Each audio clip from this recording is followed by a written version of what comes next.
OKU, orang kurang upaya. Wajib tak solat? Wajib. Bila wajib solat? Kalau dia mukallaf. Tu je. Apa makna mukallaf? Dia berakal dan sampai umur.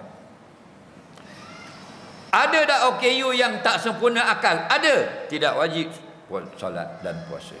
Jadi OKU ada dua. Satu yang kritikal, satu yang ringan. Yang ringan tu biasanya wajib solat. Dia dapat faham hukum syarak, faham benda agama yang kita cerita, wajib solat. Tak faham kita cerita bab solat, tak faham kita cerita bab kewajipan agama, tak wajib solat. Kerana akal memainkan peranan. Okey? Jadi ada OKU yang wajib solat. OKU tangan kudung, OKU juga. Kurang upaya, wajib solat.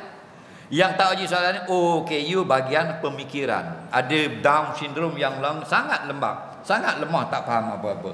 Tak wajib solat. Ada Down syndrome yang faham banyak, sikit saja downnya berlaku. Faham? Wajib solat. Okey?